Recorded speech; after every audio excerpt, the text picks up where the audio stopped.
Welcome to the Whiskey Vault. It's gonna be a long day. Oh.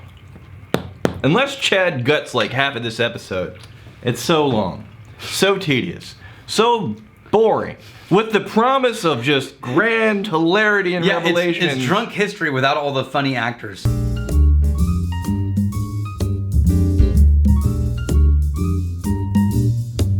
So this day, we have a gift from the Pittsburgh Whiskey Friends. Pittsburgh Whiskey Friends, you magnificent bastards.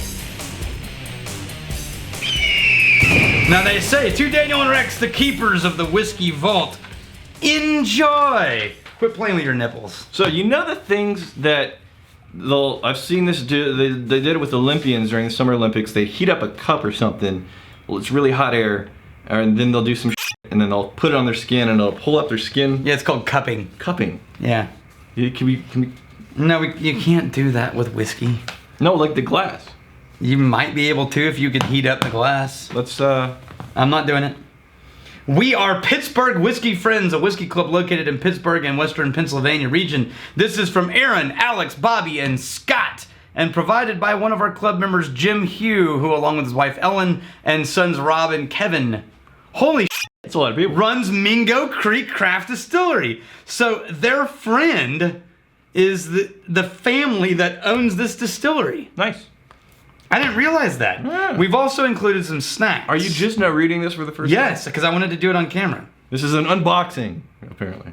Yeah. This is Peated Bourbon. Right. So this is 59% Bloody Butcher corn. Remember? You looked up a photo of Bloody Butcher corn? No, I didn't. You told me to. Yeah. It looked all black, red, and cool. You told me to. I didn't do it.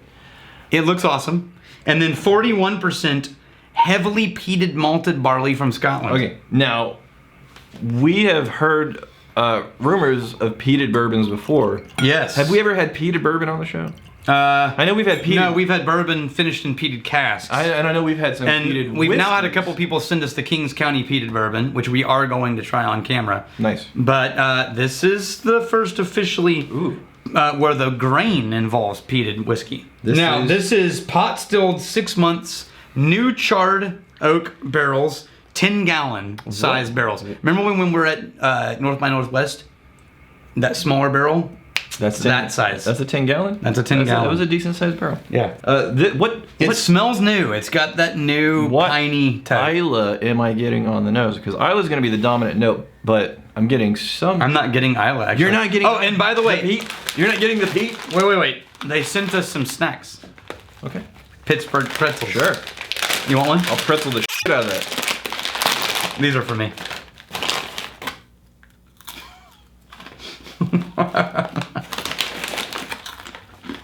Ooh, those are good. Let's go. I can handle that. There, I'm getting. You know what I'm getting? I'm getting from American It's Whiskey. overwhelmed by the pine. From American Whiskey, I'm getting leather and a bit of pine. But I'm getting the peat as the solid undercurrent through all that stuff. I can't find the undercurrent. I'm gonna taste it, and then to me, when I smell this, the first word that comes to mind is green. There's no peat. It's such a This a mooch. No, this is what's happening. This is an entirely different whiskey than it was whenever I first started smelling it. Okay. Was it the pretzel? Something really drastically changed. Because now I'm not even getting the pine. I was getting a hint of your pine, and now I'm only getting leather. It started out as a dry peat, and then I could get leather and a little bit of your pine, and now I'm getting no peat, no pine, and a little bit of leather, and a lot of leather. I think it may be this damn pretzel. You broke me with you sabotaged me. This is reminding me of Copper Fox. It's reminding me of Copper Fox, and that's unfortunately not a great thing. The Copper Fox single malt. The taste is way better than I. No, the taste is nice, but it's sort of caramely. I'm cleansing my palate with some. I didn't open this because I didn't like it. Do we have that vodka? No. It's in the. Did you take it's the in my vodka? office. Did you take the vodka? No, it's in my office. You took the vodka. Okay, so this is what I'm thinking of. The Wasman's single malt. Look at this for the same green note. Yeah, smell that. Look for the same green note. What? Give me the pretzels back. I was eating those You pretzels. sabotaged my palate. I didn't eat lunch today. I'm hungry. It's only one pretzel. You see what I mean? You call it a green note. I call it like a young leather note. Yeah, it's like a tanning shop. Like if you ever go to Heritage Farms in Waco, where they've got, it's sort of like an Amish community. It's not Amish, but they're doing all the crafts and everything by hand, and they're doing leather goods. It's reminding you of that. Now the taste, that Wasman's just, I really dislike it. The taste on the Liberty Pole is friendlier. The taste is more like a rye. Isn't that weird? It tastes more like a rye whiskey. This one is really throwing me off. It's confusing. It's really throwing me off. The fact that it says bourbon, right? This is what's happening. Yeah. This is what's happening as far as I can tell. Peated bourbon. Okay. Bourbon flavors, know them really, really well. Peated whiskey flavors, know them really, really well. You get into this thing, I'm not finding the peat. I thought I was initially. Peat's not there. I'm not finding the bourbon. The bourbon flavors that I know. No, that's not there. The corn's invisible. Right. So, peated bourbon, this is a whiskey. I'm getting whiskey flavors, but I'm not finding bourbon flavors. I'm not finding peaty flavors. It's nice. I don't know what to do with that. I don't know. It's confusing. It is very confusing. I think because I'm going into it expecting a bourbon with a slight peatiness to it, and that's not what this is. No. And you know what I love about this? He's trying some cool Read a comment, and I'm going to tell a long story. But he has. You may actually like the story. He has a long story. Oh, read Liam's story. You're going to like it. How many stories? Sorry, Chad.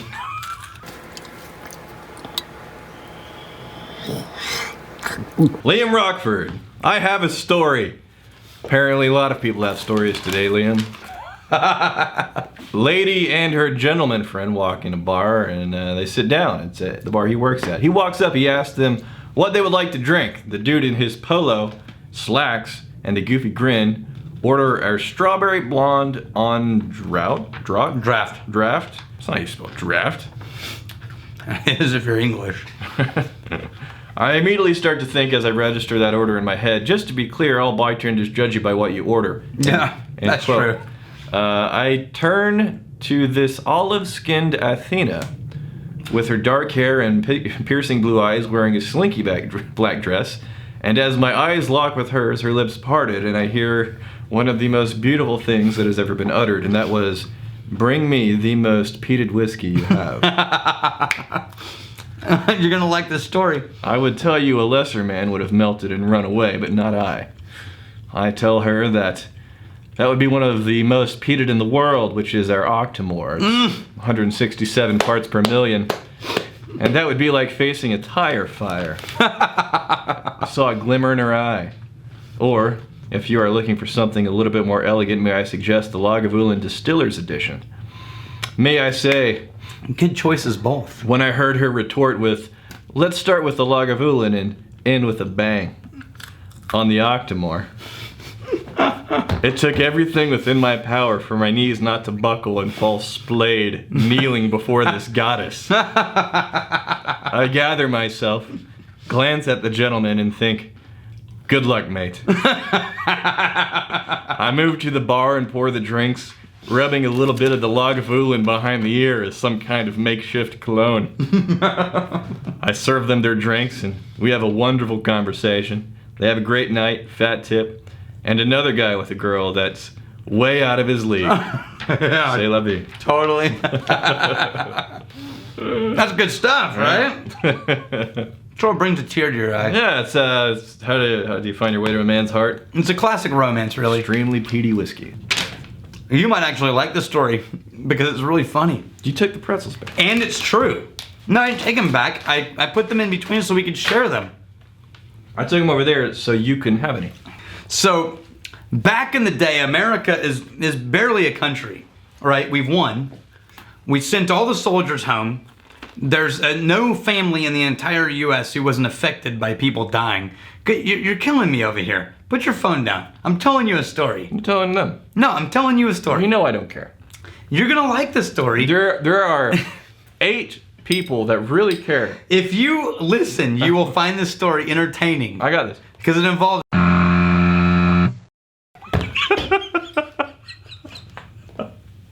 It actually doesn't. They don't do it. You can't tell this story. You can't tell this.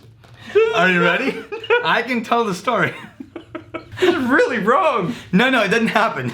So, no, are you ready? You successfully got my attention. I know. But I'm telling you, you can't tell this story.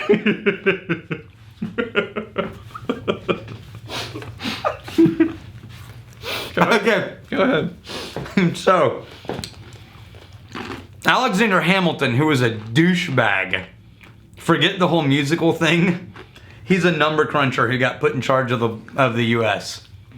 Imagine when the CPA gets put in charge of Disney, and then it all starts coming apart at the seams. Yeah. So he says, "Hey, we're gonna make our money back from the war because we're in massive debt. We're gonna make it by taxing whiskey.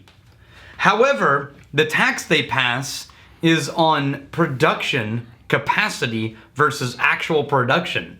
So they say, hey, if you have a 100-gallon still and you run it 7 days a week, we're going to tax you on that. Mm-hmm. But if you're a farmer in Pennsylvania, the West as they knew it at that time, you use it during harvest, maybe twice a year. Mm-hmm. But you're going to be taxed on if you used it every single day, which is completely insane. Mm-hmm. And it favored all the big businesses in the East Coast. So the guys in Pennsylvania are like, nah, f*** you. We're not paying you taxes on basically a farm equipment that we use twice a year. So far, this is what's happening. Just a quick footnote in the story. Oh, footnote, okay. You had me at... It gets better. And then you immediately slip into spreadsheets and tax law. No. So Hamilton says, F those guys in Pennsylvania, they're freeloaders. They're just living off the teat of American economy. Mm-hmm. They're just a bunch of settlers. They're a bunch of rednecks, and we don't give a shit about them. Jefferson and Madison say, no, don't do it. These are the people we need. It happens anyway.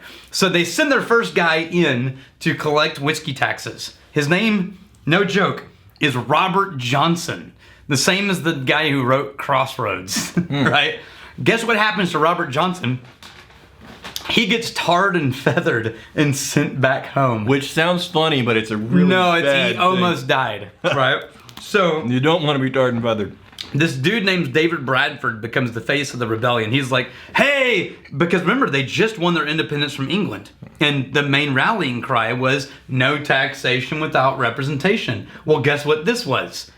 Taxation without representation. So Bradford says, no, let's fight a new war. We're going to split from America.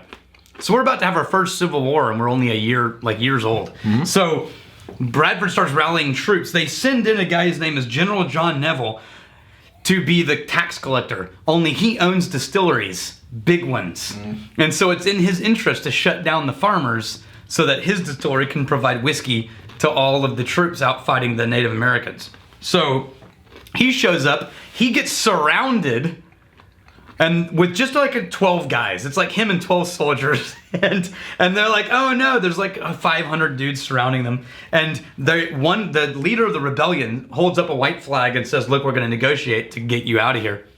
And somebody in Neville's house shoots him and kills him. The guy with the white flag.